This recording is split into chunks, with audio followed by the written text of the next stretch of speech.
நான் முதல்ல ஒன்றும் எழுதலை. இங்கே வந்து நம்ம கவிஞர் பா விஜய் போட பார்த்துட்டு அவர்கிட்ட கேட்குறேன், நீங்கள் எழுதின குறிப்பு ஏதாச்சும் இருந்தால் கொடுங்களேன் அப்படின்னேன். சார் இது புரியாது சார். நான் உண்மையிலேயே மருத்துவர்கள் வந்து டாக்டருக்கு ப்ரிஸ்கிரிப்ஷன் எழுதுவாங்கல்ல, அந்த மாதிரி எழுதி வச்சுருந்தார். அதை வாங்கி பிரயோஜனம் இல்லை, சரி நம்மளே எழுதிக்கலான்னு முடிவு பண்ணிட்டேன். அவர் பேசுனதில் ரொம்ப முக்கியமான விஷயம், வடநாட்டிலிருந்து மத புயல் நம்ம தமிழ்நாட்டுக்குள்ளே வரலான்னு பார்க்குது, அதை விட்டுறாதீங்க அப்படின்னாரு. அதை நாங்கள் விடமாட்டோம். நாங்கள் இல்லை, நாம் விடமாட்டோம். ஏன்னா தமிழ்நாட்டில் இருக்கிற மக்களுக்கெல்லாம் தெரியும், வடநாட்டுக்காரங்களுக்கு தான் அது மத புயல், இங்கே இருக்கிறவங்களுக்கு அது மட புயல். கொஞ்சம் கவிதையாக பேசணும்ல, அது வடநாட்டை சேர்ந்தவங்க தான் மத புயல், இங்கே வந்து அது மட புயல். ஏன்னா இங்கே எல்லா மதத்தை சேர்ந்தவங்களும் அவ்வளோ ஒத்துமையாக அண்ணன் தம்பியாக பழகிட்டு இருக்கிறோம். மதத்தை சாராத என்னை போன்றவர்களும் எந்த மதத்தையும் சாராத என்னை போன்றவர்களும் தோழர் அருள்மொழி அவர்களும் வந்து நாங்கள் எல்லாருமே ஒன்று மண்ணா தான் பழகிட்டு இருக்கிறோம். அப்புறம் இங்கே வந்து எப்படி மதத்தை வச்சு அரசியல் பண்ணவே முடியாத. அதனால தான் சொல்கிறேன், அது மத புயல் அல்ல, மட புயல். அவ்வளோ ஃப்ரெண்ட்லியாக இருக்கிறாங்க நாங்கள், எல்லா மதத்தை சேர்ந்தவங்களும் அவ்வளோ ஒற்றுமையாக இருக்கீங்களா, இது எப்படி பண்ண முடியும்? இந்த நீதி கட்சியினுடைய நீச்சி தான் அப்படின்னு தோழர் அருள்மொழி சொன்னாங்க. பள்ளிக்கூடத்தை குலக்கல்வி திட்டத்தை கொண்டு வந்து ராஜாஜி அவர்கள் மூடினாங்க. அப்போ மூடுறதுக்கு முன்னாடி பள்ளி யார் திறந்தாங்க அப்படின்னா அருமையாக சொன்னாங்க, நீதி கட்சி திறந்து வைத்த பள்ளி அது. நீட்டுக்கு முன்னாடியே அவங்க ஒரு பெரிய கேட் அந்த காலத்தில் போட்டிருக்காங்க. அது எனக்கு சரியாக தவறான்னு தெரியல, தோழர் அவர்கள் சொல்லணும். நீதி கட்சி ஆட்சிக்கு வர்றதுக்கு முன்னாடி இது பாருங்கள் எவ்வளோ காமெடியான விஷயம். உண்மையாக இருந்தால் மெடிக்கல் காலேஜில் சேர்றதுக்கு சான்ஸ்கிரிட் தெரிஞ்சிருக்கணும் இல்லையா? இதை விட ஒரு சூப்பர் காமெடி யாருமே பண்ண முடியாதுங்க. மெடிக்கல் காலேஜுக்கு சமஸ்கிருதத்துக்கு என்ன சம்மந்தம்? சமஸ்கிருதம் தெரிஞ்சிருந்தா தான் மெடிக்கல் காலேஜில் சேர முடியும்னு ஒரு திட்டம் வச்சா தான் நம்ம பிள்ளைங்கள்லாம் சேர முடியாது. இப்போ அதே திட்டத்தை நீட் அப்படின்னு கொண்டு வராங்க பாருங்கள்.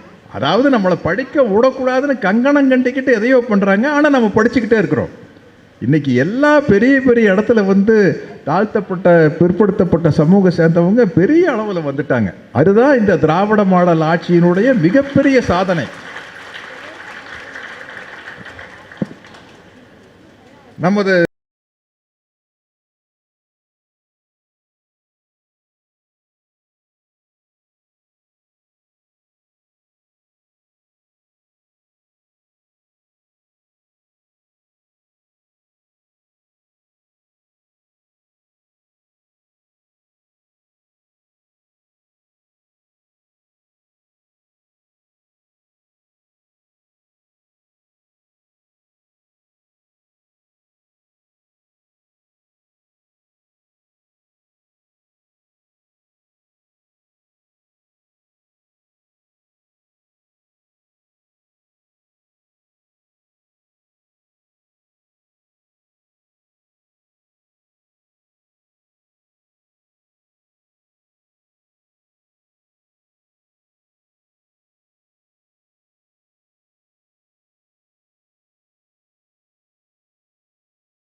முதலமைச்சர் முத்துவேல் கருணாநிதி ஸ்டாலின் அந்த முழுமையாக சொல்லல, அதில் ஒரு ரொம்ப அழகு இருக்குது.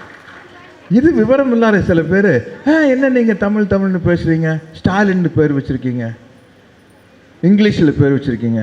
ஐயோ, அப்படியே பார்த்தாலும் கூட அது இங்கிலீஷ்காரன் பேர் இல்லையா, ரஷ்யாக்காரரோட பேரியா, அது ஏன் வச்சாருன்னு கூட தெரியாமல் பேசுகிறாங்க.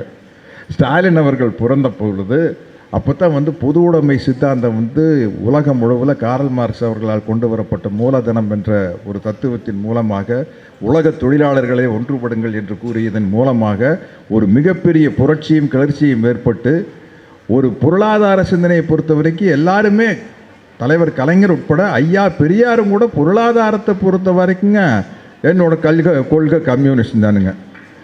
ஆனால் ஏழை பணக்கார வித்தியாசம் முதல்ல ஒழியணுமா, இல்லை இந்த ஜாதி மத பிரச்சனை ஒழியணுமானா நான் முதல்ல ஜாதி தான் ஒழியணும்னு சொல்லணுங்க. ஏன்னா சரியான வாய்ப்பு கிடைச்சா ஒரு ஏழை பணக்காரன் ஆயிடலாங்க.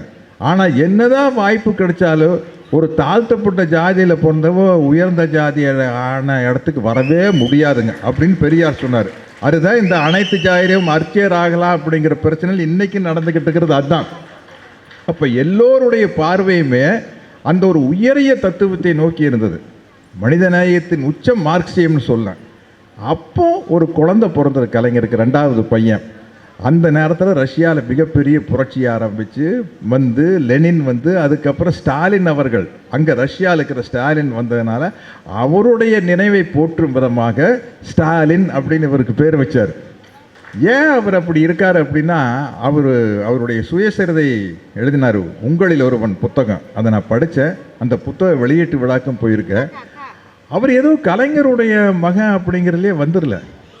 அவர் 13 வயசில் இறங்கி சைக்கிளில் திராவிட முன்னேற்ற கழக கொடியை கட்டிக்கிட்டு தெரு தெருவாக போய் ஒரு மிகப்பெரிய ஒரு மாநாடு நடத்தி தான் அரசியலுக்கு தகுதியானவன் அப்படிங்கிற தன்னுடைய அப்பா கிட்டேயே நிரூபிச்சு, கலைஞர்கிட்டயே நிரூபிச்சு அதுக்கப்புறம் லைசன்ஸ் வாங்கி வந்தவர்.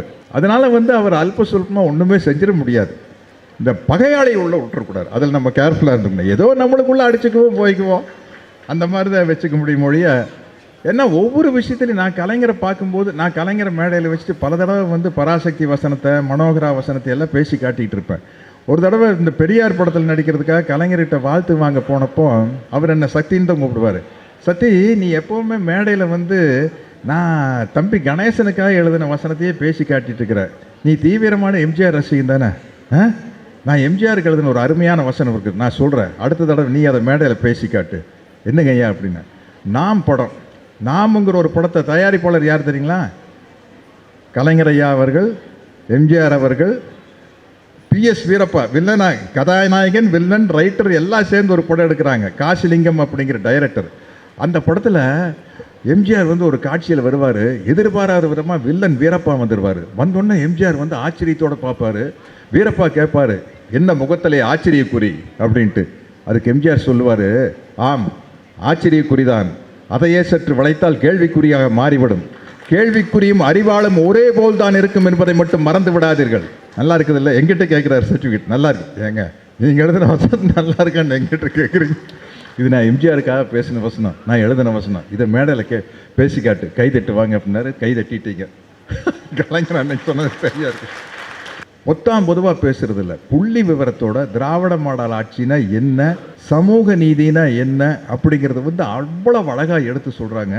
இது பாருங்க, காமராஜர் ஐயா அவர்கள் பெருந்தலைவர்கள் ஆரம்பித்து வச்ச அந்த ஒரு மதிய உணவு திட்டம் புரட்சித் தலைவர் எம்ஜிஆர் காலத்தில் சத்துணவு திட்டமாக மாறி, பொதுவாக இந்த பாருங்க, ஒருத்தருக்கு ஒருத்தர் காழ்ப்புணர்ச்சி இருந்தால் ஒரு நல்ல திட்டத்தை ஒருத்தர் கொண்டு வந்தால் உடனே அதை கட் பண்ணிடுவாங்க.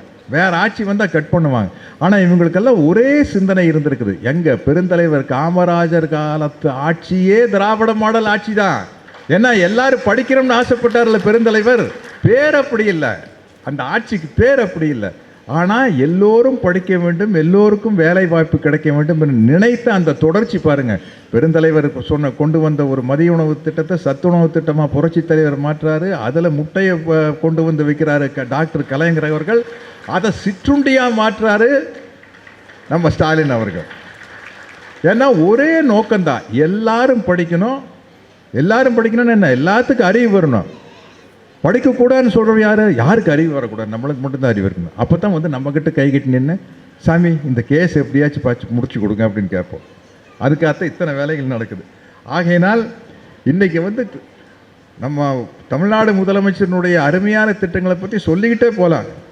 நான் ஏன் வந்து அந்த மட புயல் உள்ளே வந்துடக்கூடாதுன்னு சொல்கிறேன் தெரியுமா? மத புயலுங்கிற மட புயல் ஏன் உள்ளே வரக்கூடாதுன்னா, இப்போ பாம்பேக்கு நான் ஒரு ஷூட்டிங் போனேங்க. பாம்பேயில் பீஃப் ஸ்டாலே கிடையாது, பீஃப் ஸ்டாலே கிடையாது. அப்போது ஒருவருடைய உணவு எதை சாப்பிடலாம், நான் எதை சாப்பிடக்கூடாதுங்கிறது டிசைட் பண்ண வேண்டியது நான் தானே. நீ எப்படி டிசைட் பண்ணல நான் என்ன சாப்பிட்லாங்கிறத? இவ்வளவு ஆபத்து இருக்குது. மேலெழுந்த வாரியாக பார்த்தா தெரியாது. ரொம்ப ஒத்துமையாக இருக்கிறோம் இங்கு. இந்து, முஸ்லீம், கிறிஸ்துவர்கள், கடவுள் நம்பிக்கை இல்லாதவர்கள், அனைத்து மதத்தைச் சேர்ந்தவர்களும் அனைத்து ஜாதியை சேர்ந்தவர்களும் நல்லபடியாக ஒற்றுமையாக இருக்கிறோம். இந்த ஒற்றுமை சீர்குலைந்து போகக்கூடாது. ஏன்னா நம்ம முன்னோக்கி தான் போகணும். ஆகையினால் இன்று தமிழ்நாடு முதலமைச்சர் ஸ்டாலின் அவர்கள் தலைமையில் இயங்கும் இந்த திராவிட மாடல் ஆட்சி தொடர்ந்து நன்மைகளை செய்து கொண்டே தான் இருக்கும். வளர்ச்சி பாதையில் தமிழ்நாட்டை அழைத்து கொண்டே செல்லும்.